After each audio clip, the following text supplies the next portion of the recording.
இன்னைக்கு மல்லிகைப்பூ விலை ஏறி போச்சு. நான் உங்ககிட்ட விலையா கேட்டேன். நீ தங்கத்தையே கேட்டாலும் அதை கொடுத்துட்டு என் தங்கச்சிக்கு பூ வாங்கிட்டு தான் போறேன். நசீர் பாப்பா, ஒரு சந்தேகம். என்ன? உங்க மகன் பெரிய டாக்டர் ஆகி கார்ல போய்கிட்டு இருக்காரு, நீங்க இன்னும் சைக்கிள்லயே போறீங்களே ஏன்? அவங்க அப்பன் மீன் வியாபாரி, வசதி உள்ளவன். எங்க அப்பன் கருவாட்டு வியாபாரி, ரொம்ப ஏழை. போதுமா? அம்மா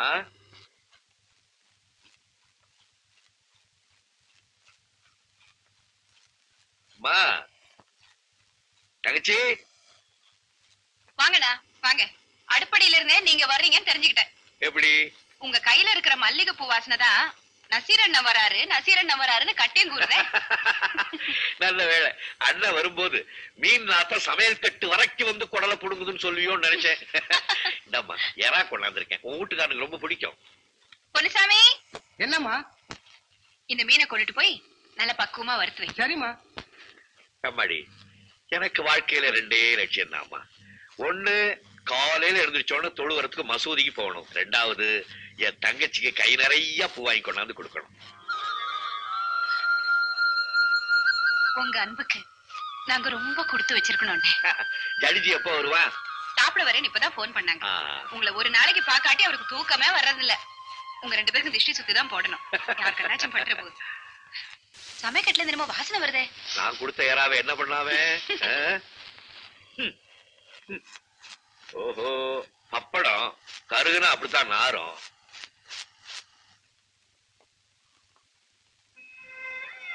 சங்கர் எப்படி இருக்கான்னா? அவன் உன் வீட்டை விட்டு போனா நான் என் வீட்டுல தானே இருக்கான். என் வீட்டுல இருக்க அவன் சொந்தம் கிடையாதா? இல்ல எனக்கு தான் அந்த உரிமை கிடையாதா? அவன் உங்க வீட்டுல இருக்கிறதுனாலதான் நான் கொஞ்சமாவது நிம்மதியா இருக்கேன்.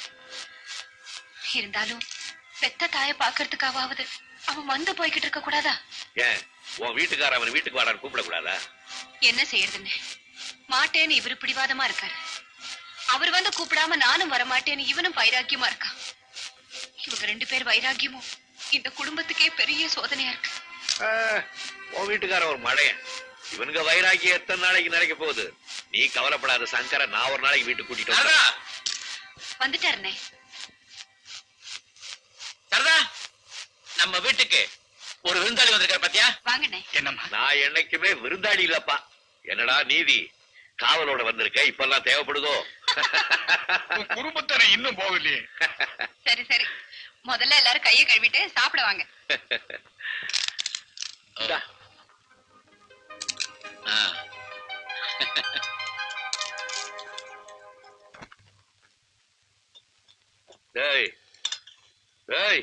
என்னடா ஜட்ஜி நீ?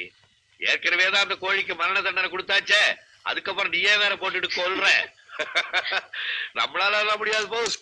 கைதான்.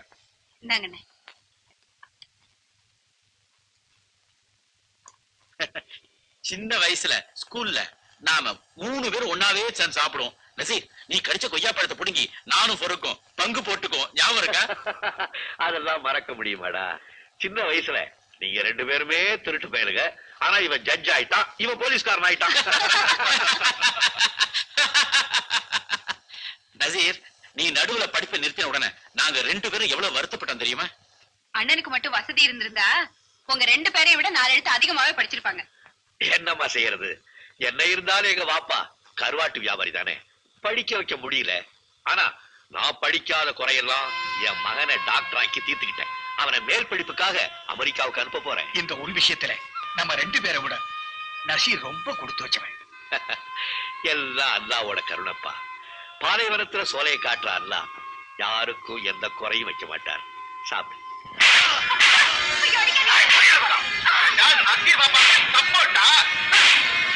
நீ என்றியா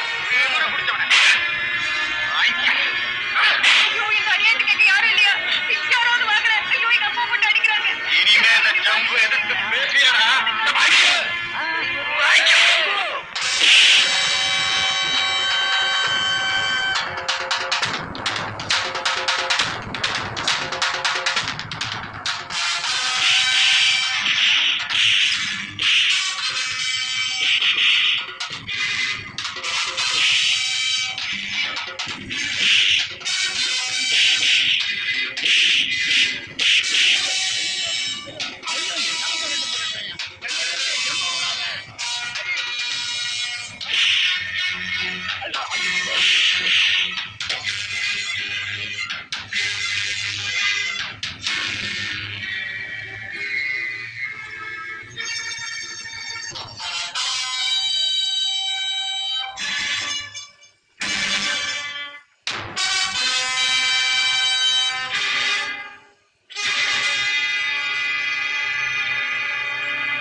சங்கர் எங்கிட்ட விளையாடுற எனக்கு சரியான பாடகத்து கொடுக்கறடா.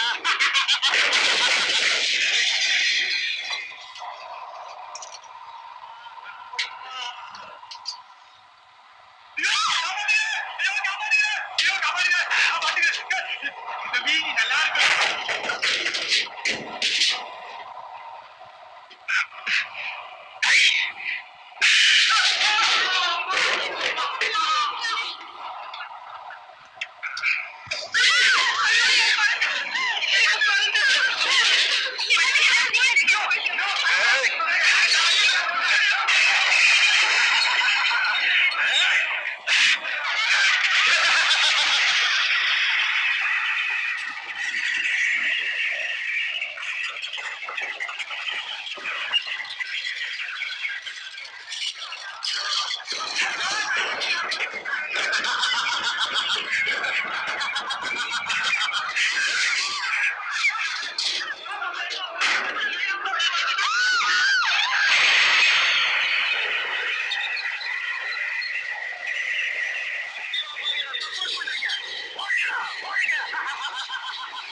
என்ன இதெல்லாம்?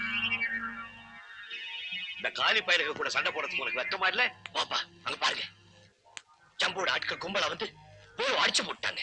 அதை பார்த்துட்டு நான் எப்படி சும்மா இருக்க முடியும்? அட பாவி பயல, என்னடா இதெல்லாம்? அன்னைக்கு லாரிய மறிச்சு நம்ம கீழே மீனை இறக்கணுமே, அதுக்காக என்ன பழி வாங்கிட்டாங்க ஐயா. பேடி பயலுக்கு அடிக்கிறதா இருந்தா நாயக்கு முதல்ல வந்திருக்கணும். சரிங்க. இவன் ஆஸ்பத்திரி கூட. சரிங்க. மீனா நீ கூட போ. சங்கர் என்ன இது? கத்தி கீழே போடு.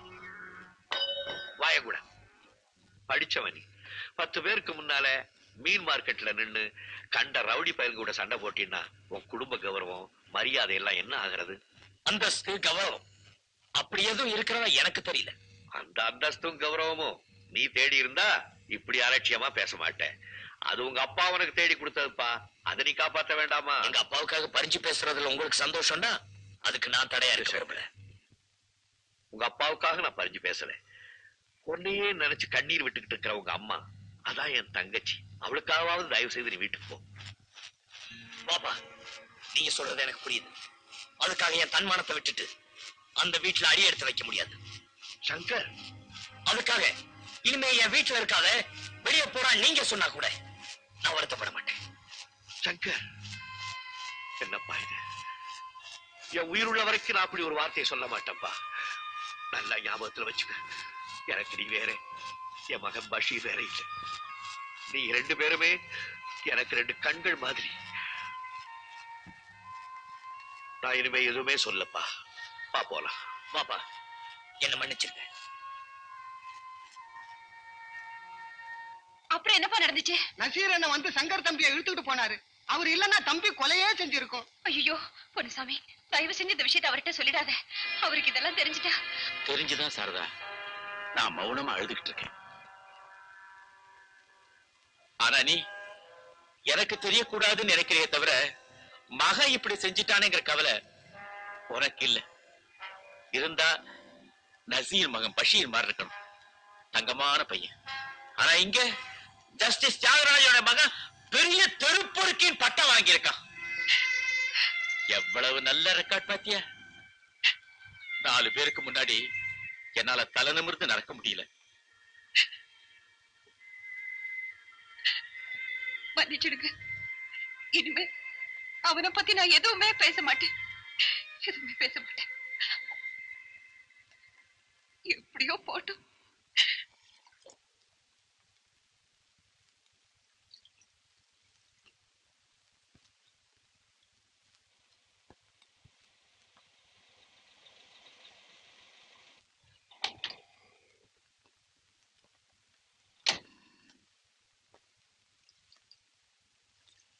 பாப்பா, என்ன பேட்டா? மேல் படிப்புக்காக அமெரிக்காவுக்கு போக எனக்கு சந்தர்ப்பம் கிடைச்சிருக்கேன். உங்க அபிப்பிராயம் என்னன்னு தெரிஞ்சா? ரொம்ப சந்தோஷம்ப்பா. ஆண்டவர் ஒரு புனிதமான தொழிலை உன் கையில கொடுத்து அத மக்களுக்காக பயன்படுத்துறதுக்கு உத்தரவு போட்டிருக்கார். எப்ப போகணும்? போறதுக்கு இன்னும் 2-3 மாசம் ஆகும். ஆனா அதுக்கு முன்னாடியே கடித போக்குவரத்து ஆரம்பிக்கணும். ரொம்ப பெருமைப்பா, ரொம்ப பெருமை. பேட்டா, நான் எந்த நல்ல காரியத்தை செஞ்சாலும் உங்க உமா கிட்ட கேட்டுக்கிட்டு தான் செய்வேன். நீயும் போய் உங்க உமா கேளு. சரி பாப்பா.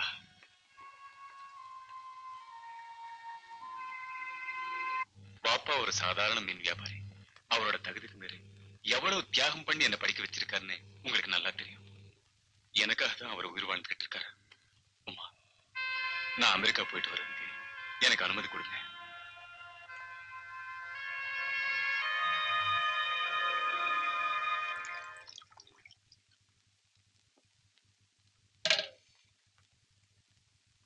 பாப்பா, நீங்க தொழுகை முடிச்சிட்டு மெதுவா வாங்க, நான் சந்தைக்கு போறேன். இருபேட்டா, நானும் வந்துடுறேன். இல்ல பாப்பா, வீடு குணமாகி வரத்துக்கு நாளாகும். வசூல் பண்ற இடத்துல நம்ம யாராவது ஒருத்தர் இருந்தா தானே நல்லா இருக்கும். ஆமா பேட்டா, நாணயம் தான் மனுஷனை நாணயம் இல்லாதவனா செய்யுது. நீ போ, நான் இது வந்துடுறேன்.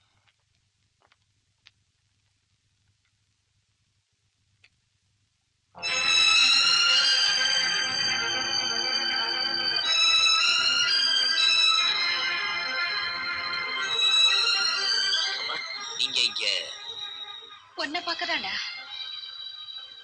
இன்னைக்கு உனக்கு பிறந்த நாளுப்பா. வா, கோயிலுக்கு போலாம். எனக்கு கோயில், தேர், திருவிழா, சன்னதி எல்லாம் அந்த சந்ததம். நான் வரேன். சங்கர், என்னடா இது? அடிபட்டுச்சு. எப்பா, இந்த நிலைமையில கூட உனக்கு வீட்டுக்கு வரணும்னு தோணல? இல்ல, இந்த காயம் ஆறிடுமா? ஆனா மனசுல ஏற்பட்டிருக்க காயத்துக்கு மருந்து இல்லை. காலமெல்லாம் தவம் இருந்து பெத்த தாய்க்கு பிள்ளை காட்டுற பரிவு இதுதானாடா? என்னை பத்தி யாரும் வேதனைப்பட வேண்டாம். நான் சொல்றது கேளு. ஏறு வண்டியில. நான் வரமா. சங்கர், சங்கர், சங்கர். அம்மா, என்னம்மா இங்கே நின்னுட்டீங்க? பஷீர், இவ்வளவு அலட்சியமா பேசிட்டு போறான் பத்தியா? எல்லாருக்கும் கோபம் வரும் போகும். இவனும் கோபத்துக்குள்ளேயே குடியிருக்கான். வாங்கம்மா.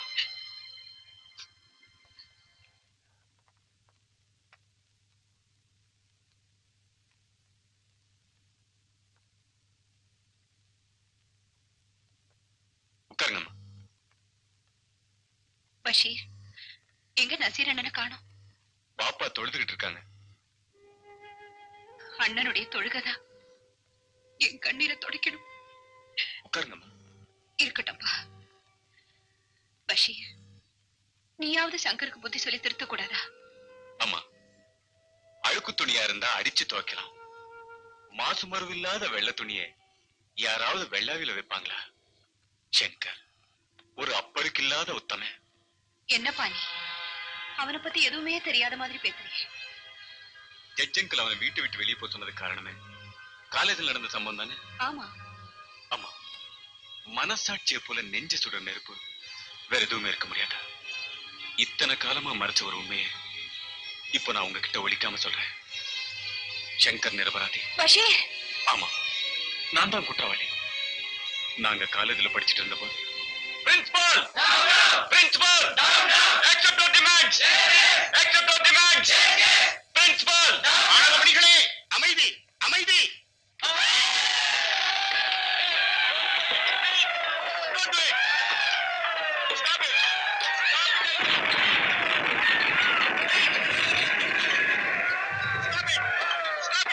ஆசிட் பல்பை மேல விட்டுறிஞ்சது யாரு? பாமையை மேல விட்டுறிஞ்சது யாரு? மிஸ்டர் பஷீர், மாணவர் தலைவர்ங்கிற முறையில இதுக்கெல்லாம் நீங்க தான் பொறுப்பேற்றுக்கணும். மறுத்தா உங்களை காலேஜில் இருந்து டிஸ்மிஸ் பண்ணிடுவேன். மௌனமா இருந்தா போலீஸ்ல கம்ப்ளைண்ட் பண்ணதை தவிர வேற வழியே இல்ல. மிஸ்டர் பஷீர், ஒழுங்கா படிக்க போறீங்களா இல்ல கோர்ட் ஜெயில போக போறீங்களா? சார், ஆசிட் பல்ப் எரிஞ்சது நான் தான். சங்கர், என்ன மன்னிச்சிருக்க. போலீஸ்க்கு போய் அனாவசியமா யார் வாழ்க்கையை வீணாக வேண்டாம். சங்கர் சங்கர், இதுதான் நடந்தது. அன்னைக்கு சங்கர் அந்த பழியை ஏத்துக்கலன்னா பாப்பாவோட நிலைமை என்ன இருக்கும்?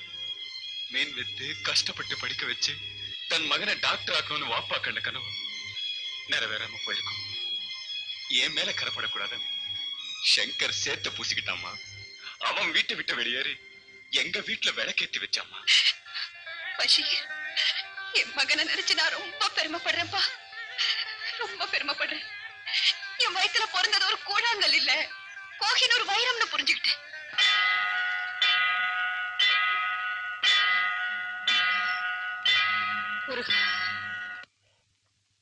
இந்தாங்க பிரசாதம். ஓ, பாசமுள்ள ஒரு தாய் தன் மகனுடைய பிறந்த நாளுக்காக கோயிலுக்கு போய் அர்ச்சனையும் அபிஷேகமும் பண்ணிட்டு வந்திருக்கா. அதுக்கு அவனுக்கு கொஞ்சம் கூட அருகதை கிடையாது. சங்கர் எந்த தவறும் செய்யலன்னு எனக்கு இன்னைக்கு தாங்க தெரிஞ்சது. காலேஜில் நடந்த தகராறுக்கும் அவனுக்கும் எந்த சம்மந்தமும் இல்லையா? இப்படி ஒரு புது கதையை சொல்றானா? அவன் சொல்லலைங்க. பஷீர் தான் எல்லா விவரமும் சொன்னான். எனக்கு எந்த விளக்கமும் தேவையில்லை. அவன் என் மனசுல இருந்து மறைஞ்சு ரொம்ப நாளாச்சு. தியாகராஜன் ஹியர். நான் ஃபரூக் பேசுறேன். ஃபரூக்கா? என்னப்பா இந்த நேரத்துல? ஏப்பா, தூக்கி எரிஞ்சிட்டா அவன் உன்னுடைய புள்ள இல்லேன்னு ஆயிடுமா? What do you mean? சங்கரை பத்தி போலீஸ் ஸ்டேஷன் வரைக்கும் கம்ப்ளைண்ட் வர ஆரம்பிச்சிருச்சு. அவனை லாக்கப்ல தள்ள வேண்டிய கொடுமையை நான் செய்யணுமா? அதுக்கு நான் என்னப்பா செய்ய முடியும்? அதையும் நீயே சொல்லு. அவனை திருத்துறதுக்கு முயற்சி பண்ணணும். இப்படியே விட்டுட்டா இதை விட கேவலமான நிலைமையில அவனை பார்க்க வேண்டியிருக்கும். அது தகப்பனான உன்னைத்தான் பாதிக்கும். தியாகு, உன் கௌரவத்தை என் கௌரவமா நினைச்சு நான் சொல்றேன். உடனே சங்கரை வீட்டு கூப்பிடு.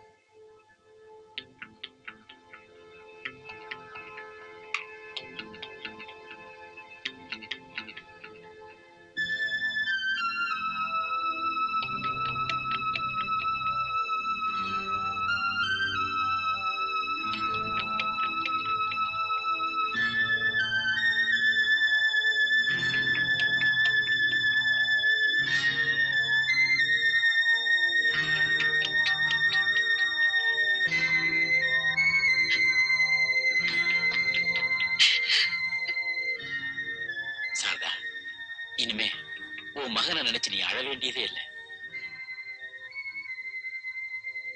அவன் அவனுடைய வனவாசம் இன்னையோட முடிய போகுது. இப்பவே போய் நான் அவனை அழைச்சிட்டு வரேன். உண்மையாத்தான் சொல்றீங்களா? முருகா,